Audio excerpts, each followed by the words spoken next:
మానవుని సేవలో తరిస్తే భగవంతుని మెప్పు లభిస్తుందని ప్రతి ఒక్కరూ సేవా నిరతిని పెంపొందించుకోవాలని సీనియర్ సిటిజన్స్ జిల్లా అధ్యక్షులు బుద్ధరాజు సత్యనారాయణరాజు పేర్కొన్నారు. రమణయ్యపేటలో అడబాల ట్రస్ట్ కార్యాలయంలో విశ్రాంతి తహసీల్దార్ రేలంగి బాపిరాజు సౌజన్యంతో ప్రాణాంతక వ్యాధిగ్రస్తులకు నిత్యావసర సరుకుల పంపిణీ జరిగింది.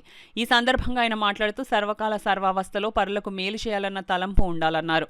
గ్రంథాలయ విశ్రాంత అధికారి చింతపల్లి సుబ్బారావు మాట్లాడుతూ పేదల దీవెనలే భగవంతుడు ఆశీస్సులుగా ప్రతి ఒక్కరూ దాని గుణాన్ని అలవరుచుకోవాలని అన్నారు. ఆ దిశగా విశ్రాంతి తహసీల్దార్ రేలంగి బాపిరాజు తన పెన్షన్ మొత్తం నుండి కొంత శాతాన్ని సేవా కార్యక్రమాలకు వెచ్చించడం అభినందనీయమని అన్నారు. ఈ కార్యక్రమంలో అడబాల రత్నప్రసాద్, డాక్టర్ శిరీష ప్రసాద్ నాయుడు తదితరులు పాల్గొన్నారు. నమస్కారం అండి.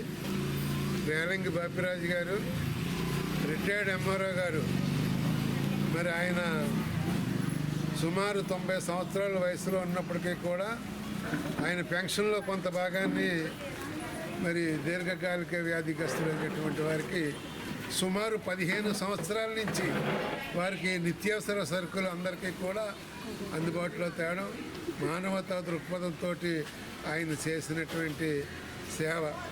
సీనియర్ సిటిజన్ అయ్యి ఉండి కూడా ఆయన కుటుంబాన్ని ఆయన పోషించుకుంటూ కొంత భాగాన్ని మరి వీళ్ళందరికీ కూడా వెచ్చించడం అభినందనీయం. ఎన్నో స్వచ్ఛంద సంస్థల తరపున వాళ్ళకి ఆహార దినుసులు అందించేటటువంటి కార్యక్రమంలో భాగంగా మన సీనియర్ సభ్యులు అదేవిధంగా ఎంఆర్ఓగా చేసి పదవీ విరమణ చేసిన తర్వాత ఆయనకు వచ్చినటువంటి పెన్షన్లో ఈ ప్రాణాంతక వ్యాధిగ్రస్తులకి మానవతా దృష్టితో చేసేటటువంటి సేవలో భాగంగా వారికి సహకారం అందించేటటువంటి కార్యక్రమం చేస్తున్నారు.